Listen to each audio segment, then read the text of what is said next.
What's good, everybody? It's your boy JSX4 here, and today we have to do some Kokatsu story, which we haven't done in a month. Oh my gosh! Also, Christmas is coming as well, so, that means you gotta get some people some things, obviously, You don't have to get me anything. Totally don't want things I want. Totally don't have anything I want. Okay, that's a lie. Let me stop lying to you. But, for real though, if you want to use throwing gifts and stuff and get me something, you don't really have to, honestly. And there really isn't that much I really want, honestly, because you gave me the fattest gift this year, which was obviously the new console, the PS5. So, there's not really much I could honestly ask for realistically. The only thing I would probably ask for is like a microwave, because the microwave that I currently use is not necessarily working the way it should. So that would be nice if I could get a fix to that. And that's mainly like a need, but the only thing I would say I want is like maybe like a PlayStation gift card or so. But again, really, that's basically the stuff that all I need really. So when it comes down to things, again, it's something voluntary. You don't have to necessarily do. I'm not necessarily expecting anything, but if you want to, that's perfectly fine. When it comes down to things, last time we did a story, we was finishing up Kodako's situation, basically trying to school Kodako and basically try to get out of her whole abuse ring that she wanted to deal with everybody, because she was obviously used herself in the real Danganronpa universe. So when it comes down to things, we have to basically try to convince her that what she's doing is wrong and try to make her see the light of things, which she eventually did. Still didn't matter because Junko ended up killing her, or did she? But anyway, when it comes down to things, we end up escaping that fake lolly Shota version of the safe haven reality. We're going back to the normal safe haven. No reality splits or any type of world hopping and anything like that. That's not exactly what's happening anymore. We're in the normal place that we should have been in the first place. And when it comes down to things, before Jay ended up leaving that reality, he did end up seeing Junko in the void as he was traveling back. It ends up kind of breaking Junko in a way, because we end up seeing the beta version of Junko from, what her original design used to be. And Junko is kind of not in the best of places right now, so what the hell's going on with that? I don't necessarily know, but that's what we plan on to figure out today. We got some business to take care of, alright? We got some absolute business to take care of, because there's a time skip! Who loves that? Obviously not a lot of people, but we have to time skip right now. So when it comes down to things, a time skip happens, and all that happens really is just Shoko finally meets Yukari. They finally have their nice reunion. Aoki meets Jay for the first time, and she absolutely loses her freaking panties and creams all over the damn place. So that's one thing. And then also, Kanako and Jay are finally freaking married. So that way, all that is pretty much sealed and good. And this happens within a month's time. So that's basically what happens within a month. And also we get a little bit of that honeymoon to see what the hell happens with Jay and Kanako and Kuroka for some reason. So they're at the beach, right? And Kanako just seeing Kuroka all up on Jay and whatever. And so she's just like, why are you here, Kuroka? This is supposed to be my time with my husband. And so Kuroka's just like, I just wanted to join in on the honeymoon and wish my sister a happy birthday. Besides, if he's married to you, he's mine too, so I get 2 cats. Anyway, we end up smashing and clapping. It's a nice time. It's glorious, by the way. So yeah, again, want to become a Patreon member to see the uncensored? Highly recommend. Anyway, after the whole honeymoon thing kind of, dies down, we get done with the honeymoon and all that type of stuff. After smashing the 2 cats, it's lovely. We end up going back to the safe haven, obviously, going back to the school, and as we're just, arriving back, I'm just holding on to my wife because she's sexy as hell and no one can say otherwise. I'm just like, I don't want this to be over. And I'm just grabbing her chest because why not? It's my wife. Anyway, Kanako just like, stop, we can't just do this out and about like this. And so Madaka comes out of nowhere. She's just like, seems like you two had fun and your bonds have grown at that. And so Kanako just like, Madaka? You seem a lot better. Because remember when Blue fought Madaka? Good times. Anyway, so, and then she was looking at Jay just like, okay, Jay, you can let go now. And I'm just like, my bad. They were really soft. And so anyway, Madaka just like, I'm not one to focus on said things, but it seems like you have grown a lot on your trip, haven't you? Because of her, you know, big old titties. But anyway, Kaneko just like, my breasts finally grew in. Maybe it's because of the Nekomata side or being married, but they definitely grew. And I'm just like, and I'll fondle them every day. But I know you didn't come here to talk about tits. So, so Madaka just like, in fact, I wanted to ask you something once you returned. And so Madaka just continues, she's just like, now that you're married, will you limit yourself? Remember, that despair is still in you. And if you only mate with her, especially in that despair state. And I'm just like, I get what you're saying, but I'll just try to keep it under control. I know I haven't mastered it yet, but... And then Madaka's like, despair is unpredictable and unstable. The only reason why you didn't lose it in Kotoko's reality was because you released some of it into Tanya. What if you can't control it and you're around your wife? You surely remember what happened to Tenko, don't you? Yeah, that was a long time ago. Remember that? Remember when we F'd Tenko? Remember when Tenko kind of broke and became a slut? Yeah. Crazy times. Anyway, Kaneko just like, it's fine. I know what it's like to fight over a guy, so I won't stop him from skirting with other girls.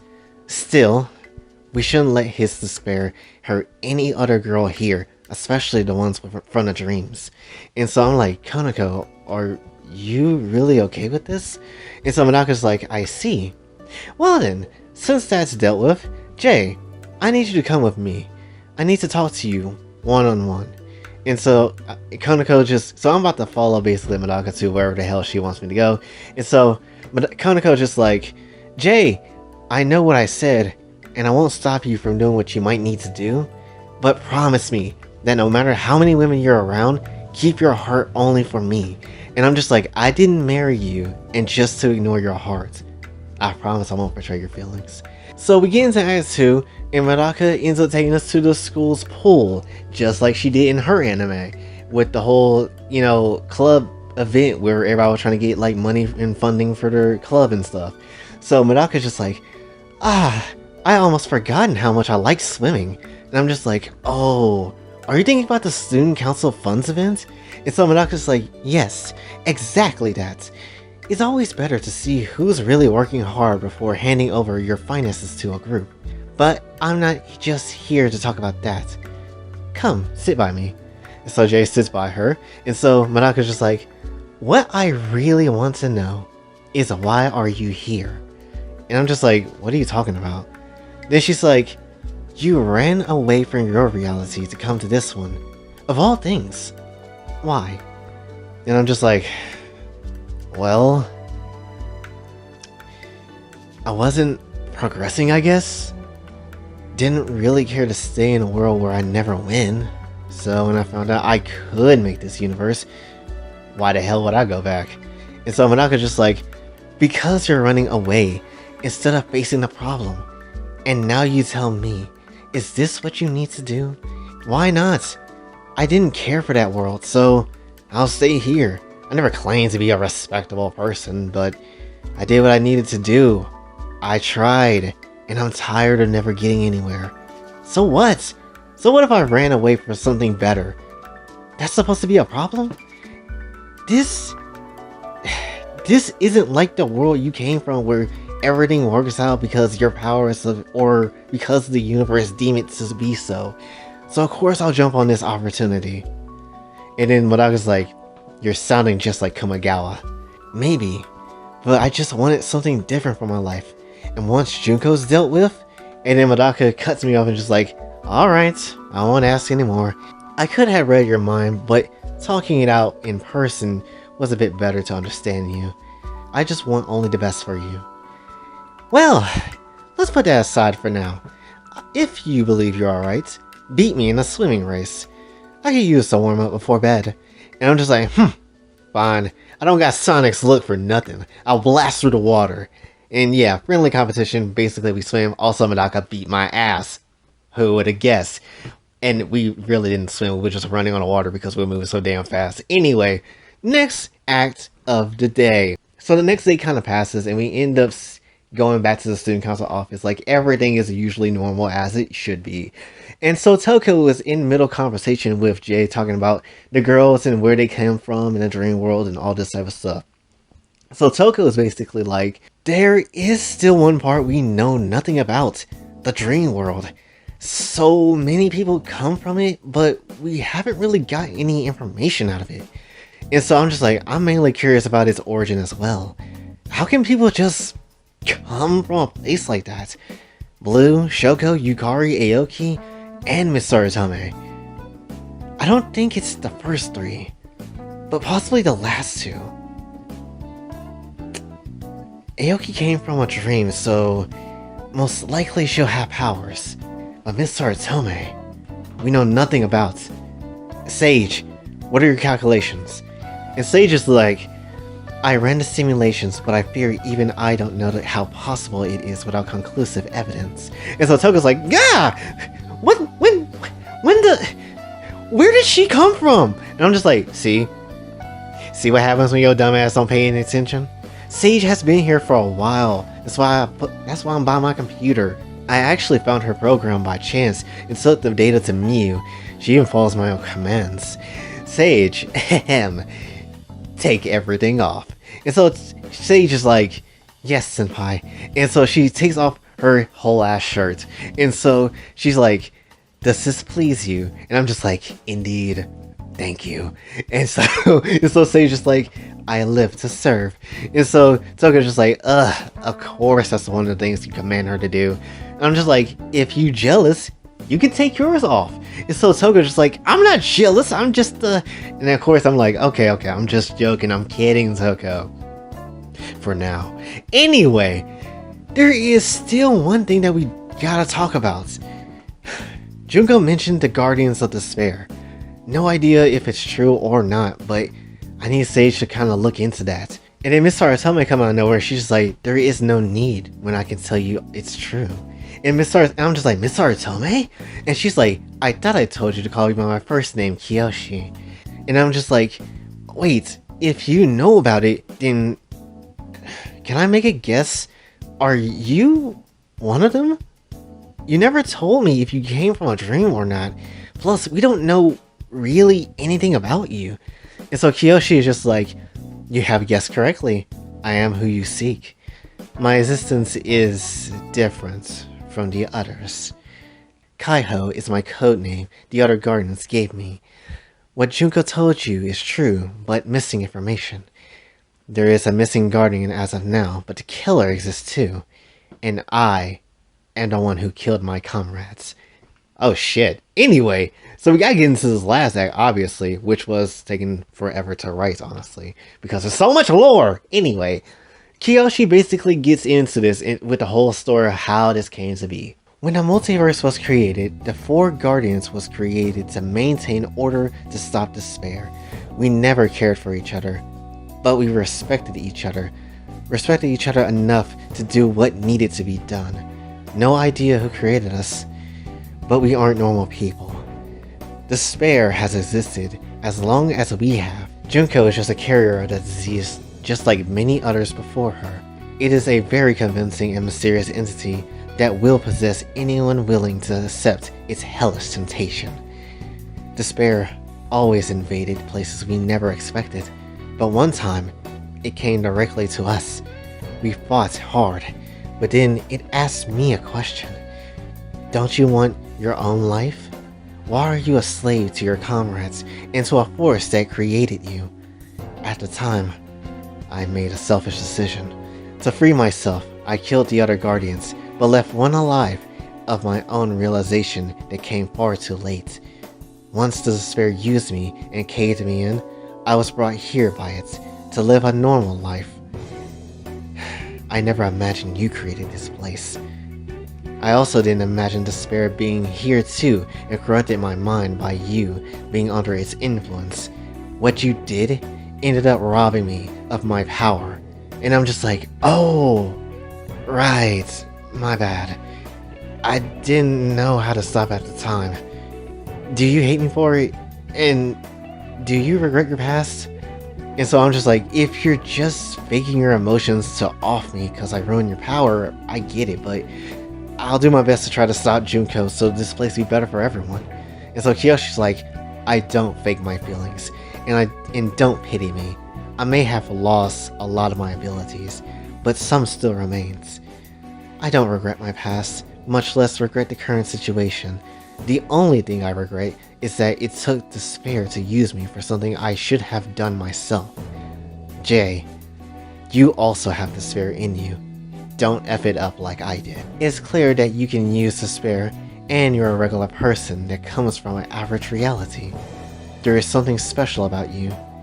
You may be the key in handling this situation, which is why you must beat Junko for Samugi's power. But please, for all of us, and this world you made, don't let the despair control you. And then she walks out the room. And so Sage is like, a new abundance of information. What will we do with it, senpai? And so I'm just thinking, I'm just like, archive it and come with me somewhere. And so Sage is like, where are we going? To train. I need to find a woman that uses the power of the feng shui engine. Once I learn that from her, we're gonna go kill a vampire king as a test. And that is basically the end of the story so far. Yes! That's 2 hints to the damn future of what Jay is going to end up doing. So yeah, we got a lot of lore when it comes to, obviously, Kiyoshi. She's the killer. Originally, I wasn't going to make her the killer. She was going to be the person that, you know, was spared by the killer themselves. But I thought it would be more interesting to play around with such an evil character. Then, you know, we also had the whole talk with Madaka trying to see if Jay even regrets leaving, you know, the reality that he came in. Obviously, who the hell wouldn't regret, you know, the reality to jump into the anime world and stuff? I don't think many people will regret that decision. And when it comes down to things, obviously, the ending of that, with the whole, you know, thing of what Jay's about to do next, you know? So obviously the feng shui engine belongs to Juri from Street Fighter, so obviously he's gonna find some way to train with her. Then the Vampire King, there's only one of those, meaning he's gonna fight Alucard in the future and somehow try to win. Yeah, Jay's gonna go on the road to try to be the most busted character in, you know, YouTube VTuber history. So it is what it is. And yeah, this will be the point where we'll try to incorporate side characters and stuff, especially the OC characters like from the Dream World and stuff. So definitely we'll start trying to incorporate that. I want to really go for Shoko.